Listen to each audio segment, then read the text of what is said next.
Hi friends नमस्कार मु आपको मिस्टर जेना एबे हला टाइम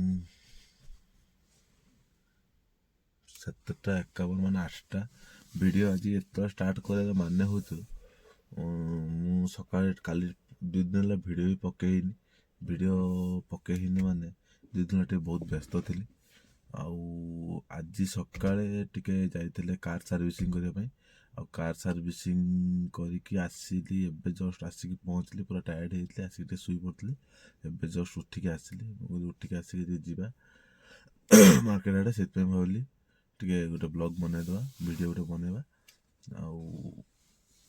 पूरा टायर्ड होती 2 दिन है तो वीडियो भी आसी पारनु 2 दिन पूरा व्यस्त चली जीवा एबे टिके फ्रेश होगी चा फा पी आइबा इटा मो कार आज बहुत दिन पर बाहर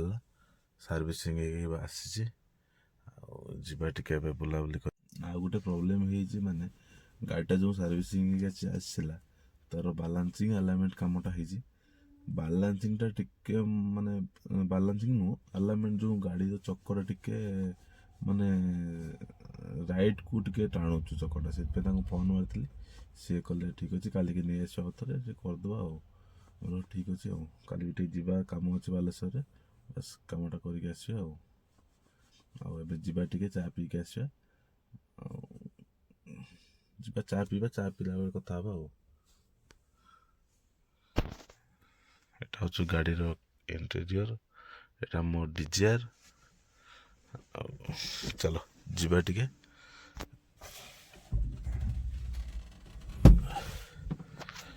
जाइके आसवा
पहुँचीगलु आम चा खटी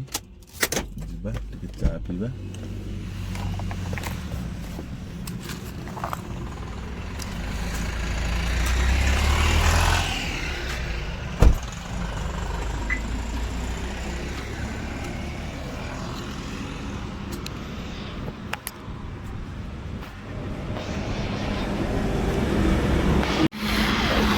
चा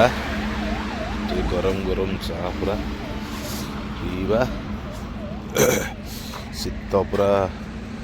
कड़े पलैब छाड़ी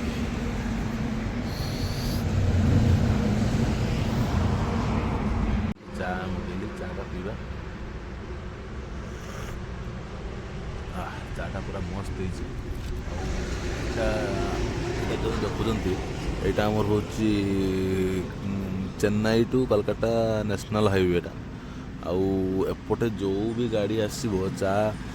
ये जो आमर जोखनंडी चा स्पेशल एटे चा पीकिना जी भी हो जी चाटा ये बढ़िया लगे दुकान आम होते आम खटी पूरा आम ये जिते बड़े आसू चा पी राति सारा आम ये खाऊ यहाँ ये जो जोखनंडीटा अच्छे आमर चा स्पेशल चा खटी चा आडा आउ देखो कैसे गाड़ी खाली लगी देखो लगे तो एठिका चा पूरा फेमस जो भी गाड़ी सेपटू आसू कि गाड़ी से एपटे जाऊ मतलब कोलकाता को जाऊ कि एपटे चेन्नई रूट रे हो गाड़ी जो गाड़ी जो मैंने ये रही चा टे पीकी जीवाटा निश्चय मतलब चाटा एत बढ़िया लगे आम घर तो ये जो गाड़ी आसुनी कि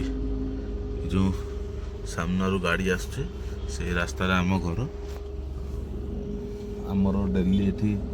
आमर चाटा एठी जोकनंडी चाटा निहाती पिया हम दिदिन तो वीडियो पके हेनी काली देखा वीडियो पकेवा आज यही छट वीडियोटा टिके बेसी बड़ भी हेनी छोटिया वीडियोटा गोटे अपलोड करवा आज काली देखा वीडियो जहाँ भी जमी वीडियो अपलोड करते सेमती वीडियो अपलोड करवा आपण मैंने निहाती मो चैनल को सब्सक्राइब करूँ लाइक कमेंट जहाँ भी इच्छा आपंकर करूँ रोज नमस्कार काली पुणी देखा धन्यवाद जय जगन्नाथ जय श्री राम।